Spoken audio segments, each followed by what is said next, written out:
So the meeting is now recording, and I'll take this adherence for this meeting of the Financial Resources Scrutiny Forum held on the 30th of November 2023. I can see that we have present today Councillors Buchanan, Dewar, Ferguson, Gowland and Keat. Also present is Councillor Lockhart. I have apologies from Councillor Mars and Councillor McAdams. I also have apologies for Councillor Nugent, but I can see that Councillor Frame has joined as a substitute. We have Lorraine O'Hagan and Derek Craig present today, and with that, I will pass you back to the Chair to commence today's business. Thank you, Chair. Thank you very much, Elizabeth Ann. If we're going to item number 1, and that's declarations of interest, do we have any declarations of interest? I'm not seeing any hands, Chair. Thank you very much. Okay, if we can go on to item number 2, and that's the minutes of the previous meeting, pages 3 to 6. If we can agree those minutes, please.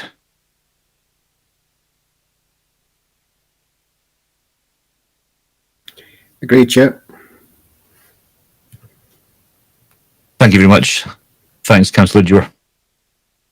Moving on to item number 3A, that's the Capital Budget Monitoring 2023 to 2024 General Fund Capital Programme, pages 7 to 26. And if we could hand over to Lorraine O'Hagan, please, to take us through. Thanks, Lorraine.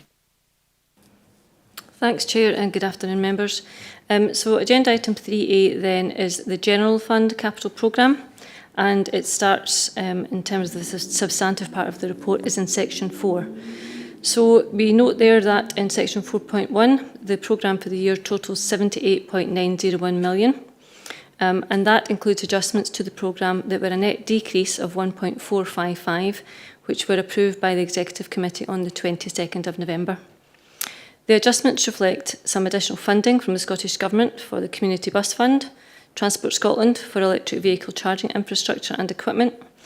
Funding from the Town Council's Central Energy Efficiency Fund is also being utilised this year. And we also then have an offset, which is slippage on the window and roof replacement project at Lanark Library, and also in our match funding, which we had available to match particular projects which are no longer taking place in the current year. The programme spend for the General Fund is summarised in Appendix B, and there's a full breakdown across services in Appendix C, and I'll come on to them in a second. Section 4.4 just gives an update on the free school meals expansion programme. So we were initially advised of a figure of 5.065 million by the Government, and we had included that in our programme for the year. But the Government have now asked for further information from councils on what they will need to spend on the expansion of school meals. So while we've still got that money in our programme, it's pending really until final confirmation from the Government, but we've left it there in the meantime. What the Education Resources have advised is that given the timescales for the funding, they've been reluctant to carry out a whole lot of work not knowing what the funding will be. So until the announcement's received, we will take a pause in terms of identifying the level of spend that we'll carry out this year, and we'll come back to members and advise of that once we know. In terms of the funding, again, we'll pick that up in Appendix D, and in terms of the actual Period 7 spend, we had an estimate of 24.144 million and we spent 24.057, so just a very minor variance to our anticipated spend. If I can take you on then to page 10, that's where you can see the exceptions that are added into the programme for the current year that were approved by the Executive Committee last week.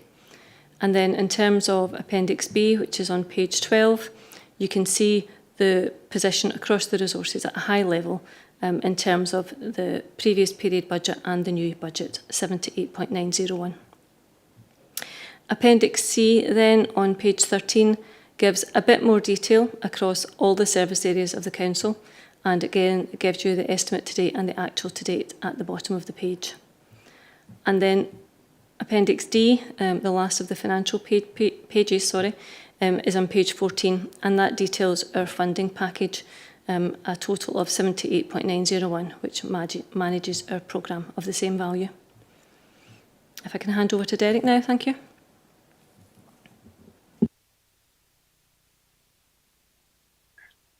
Thanks, Chair, and thanks, Lorraine. Take you on now to page 15 of the report, and it's the Build Executive Summary, which shows there's one project behind programme, and over the page on page 16 it's noted as Wood Dean Early Learning Centre in Bothwell.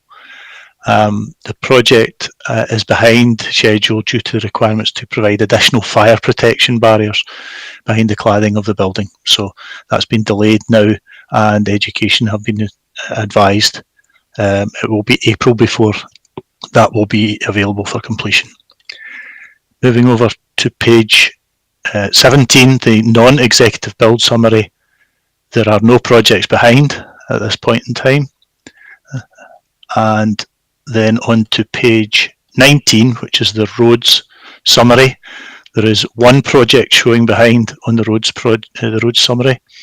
And over on page 20, it's noted as Cornwall Street Footbridge, and the project is behind due to the fact that no tenders responses were received by the closing date, and action's been taken by roads and procurement to look at the next date, the way they take this forward in the future. And that's the general fund report, Chair.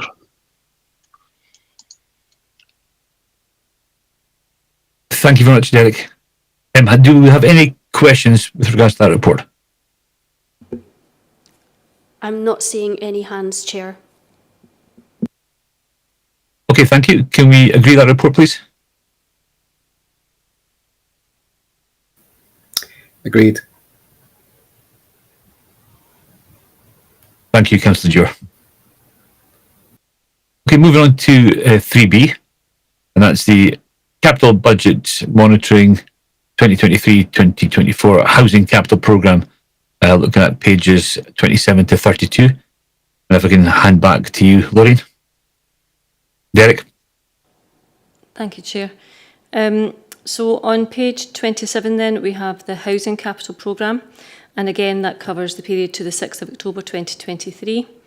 Section 4 again is the substantive section of the report, and notes that the total programme is now 67.443 million, and that reflects a decrease to the programme that was approved by Executive Committee last week, and that's a decrease of 2.153 million.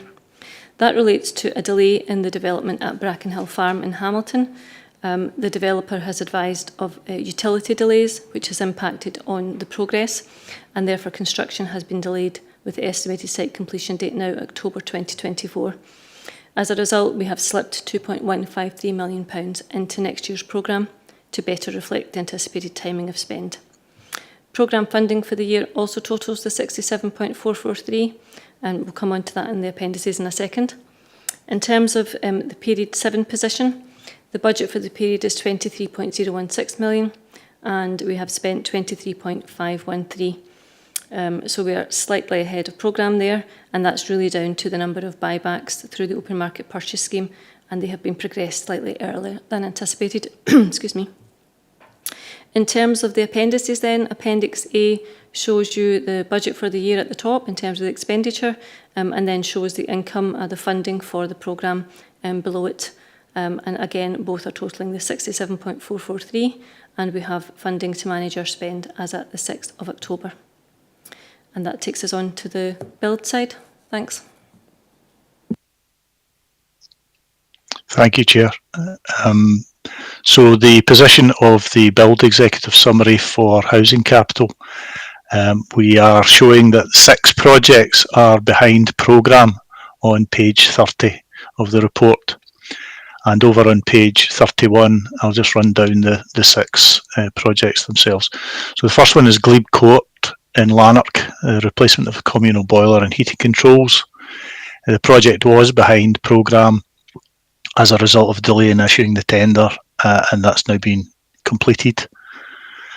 Kipton Place in East Mains, East Kilbride, an external fabric project which we're using to call off from a new framework. We had delays in issuing the tender documents because of the changes to the contract conditions. I'm pleased to say that that's now in action and out to tender. Kilncroft Terrace in Douglas is behind programme due to the discovery of bats, unfortunately. So that will delay us for some time into the spring. There are various properties in East Kilbride for window and door replacements which are behind programme as it was anticipated, and that's due to delay of delivery of materials for the contractor. Headhouse Court, the sheltered housing complex, is behind programme due to issues with door manufacturing, so that's just delayed the completion of that project, and it's caused delays with other trades to follow on behind, but we should get that back on target early in the new year. Strather Hill Zone B external fabric repairs, that project was behind programme due to some adverse weather at that time, and they're now back working well on site. And that's the report for housing for this month. Chair. Thank you very much. Thank you very much, Lorraine, and thank you, Derek. Do we have any questions with regards to 3B? I'm not seeing any hands, Chair. Apologies, Chair. Councillor Lockhart would like to speak. No problem at all. Councillor Lockhart. Hi, thanks, Chair. It's just a general question. I noticed, I think it was in 4.2, the delay which was incurred by the, what do you ever call it, the facilities, I presume its connection to the grid and so on and so forth. I'm increasingly reading about problems that the grid, if you like, especially these larger developments, are not being completed, and I can think of 2 or 3 where it is simply a total failure to provide sufficient infrastructure on the grid to support the 50 or the 100 or 150 houses coming online. Now, is this a feature of development now which we've got to take into account? Because, you know, you save the money for 1 year and you knock it forward into next year, but there's nothing to say that these utilities are even remotely going to be able to keep up with connections for these larger demands. And I wonder whether it's something that we should be taking into account, do take into account, if you like, when looking at bigger developments. I've got Derek Craig wanting to come in, Chair.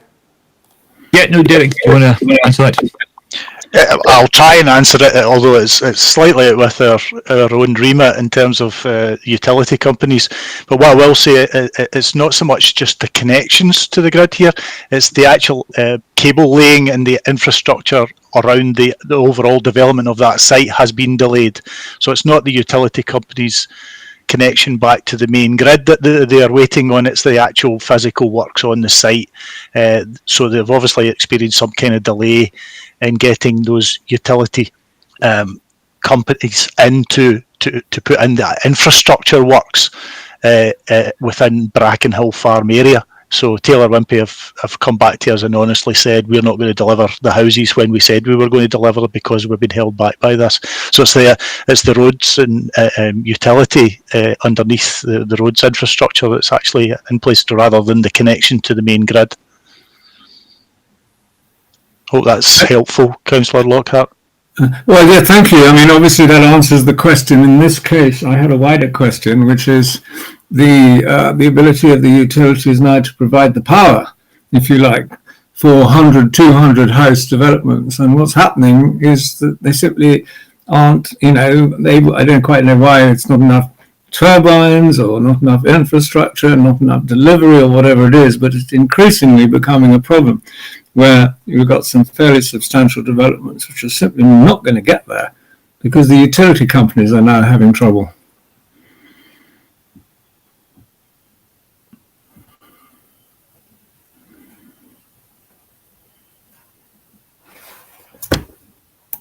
Oh, thank you, Derek. Sorry, Chair, do you wish me to try and respond to that? Unfortunately, we're not that well connected to the utilities company's national infrastructure team, and are at the behest of what developers can actually achieve through their contracts that they have in place with the utility companies. So, unfortunately, there was nothing we could do about this. In terms of the wider ability of the national grid to cope, I couldn't really comment. I'm not an expert in that kind of area, I must admit. Apologies.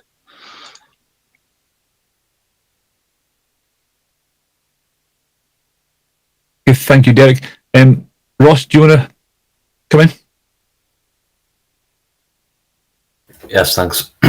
Just on Councillor Lockhart's point about the energy network, it's a long-running problem with there not being enough capacity in the energy network. When I speak to wind turbine companies about the different wind turbines that are in my ward, they tell me it's about the investment from the Scottish Government into the energy network, but in some ways it's also devolved as well.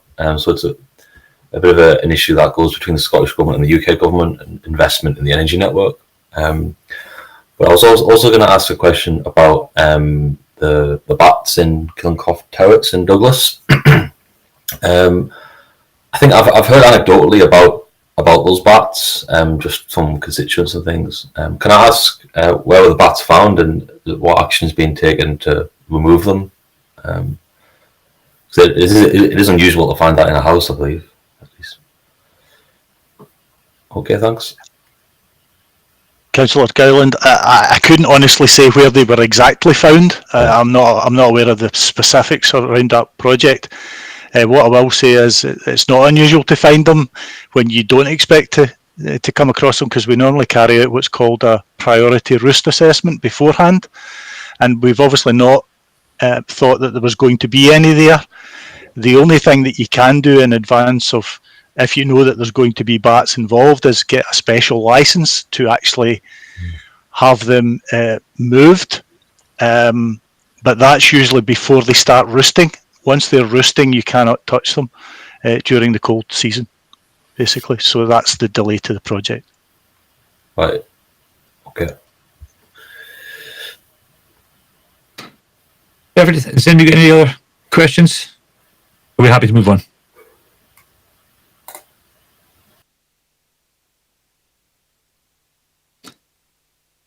Okay, can we agree that report? Yep. Thank you, Councillor Dewar. Okay, moving on to item number 4. And that's the Revenue Budget Monitoring 2023-2024 and probable outturn. Looking at pages 33 to 38. And if I can hand back to Lorraine, please. Thanks, Chair. So section 4 then of this report, the headline in section 4.1 is that as at the 6th of October, the position in the General Services budget is break-even, and we can see that in Appendix 1 in detail across the resources. The next few paragraphs are really just giving you an update or a refresher on some of the areas we've talked about before. So the first one is children and families, where we're noting a budget pressure within that service area. And as advised to Social Work Committee back in June, we have identified one-off funding to contribute towards these residual pressures that the service are experiencing. The Social Work Resources position as at the 6th of October, which is included in these papers, assumes that that funding will be available, and they will draw that down later in the financial year as required. And I expect that will happen as we go through the formal probable outturn exercise that we're currently undertaking within finance and with the resources.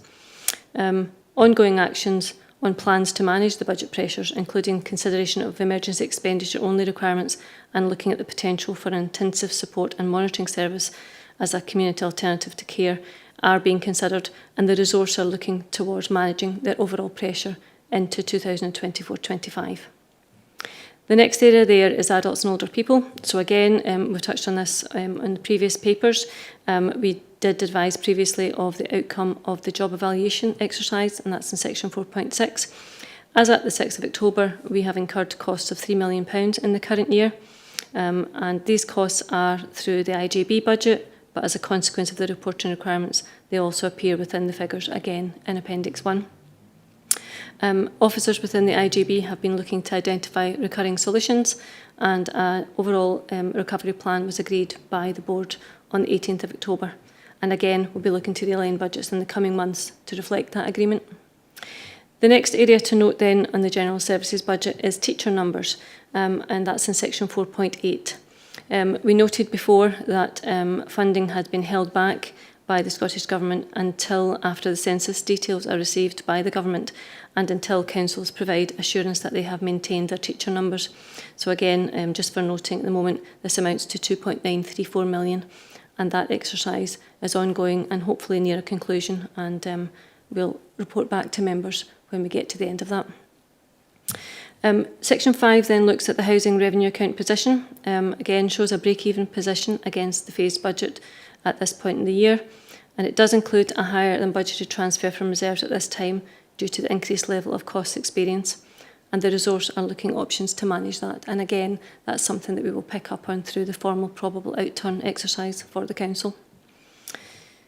Appendix 1 then on page 36 is where you can see the detailed figures across each of the individual resources. And on page 37, you can see the same information, but on a subjective basis across the different spend categories.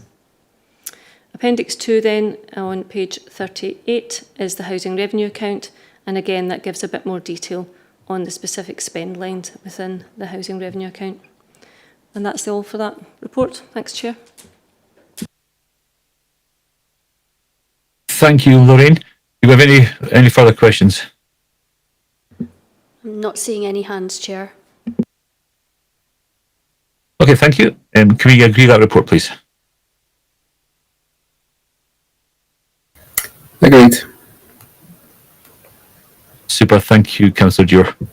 Moving on to item number 5, and that's the revenue budget monitoring 2023 to 2024, the detailed resource analysis, looking at pages 39 to 94. And once again, if we can hand back to Lorraine, please. Thank you, Chair. So the first part there, the report starting on page 39, is just the covering report, and it just explains that, again, as usual, we have an executive summary for each resource, we have the detailed variance explanations, and then we have a line-by-line trend for each resource. So the first resource then is community and enterprise resources. That's on page 41 and shows a break-even position at the bottom right-hand corner, and you can see some overspends and underspends offsetting and in the services to arrive at that position. The detailed variance explanations are then shown on pages 42 through to 46, and again, as normal, any new variances are underlined for members' information, and I'm happy to take any questions. Thank you. Do we have any questions with regards to that part of the report? No hands, Chair. Okay, thank you. Thanks, Lorraine. And Lorraine, if you can go back to the next part. Thank you. So education resources then is on page 51. And again, for the resource, you can see a break-even position as at the 6th of October, which is period 7. Again, the narrative explanations in terms of any variances are shown on pages 52 through 54. And again, any new variances, and there are a couple, albeit relatively minor, are shown on those pages with an underline for members' attention. And again, I'm happy to take any questions. Thank you. Thanks, Lorraine. Do you have any questions? I'm not seeing any hands, Chair. Thanks, Elizabeth. And if we can go to the next part. Finance and corporate resources then is the next resource. It starts on page 61. Again, the right-hand column there shows a couple of small variances across the service areas, culminating in a 0 variance at the bottom for period 7. The variance explanations are on pages 62 and 63. And again, I think there's only one new variance, which is underlined for members' information. And again, I'm happy to take any questions. Thank you. Thanks, Lorraine. Do we have any questions? No hands, Chair. Okay, thank you, Elizabeth. And if we can go into the next part, please. The housing and technical resources position then is shown on page 69. And again, across the two services of the resource, we're showing a break-even position.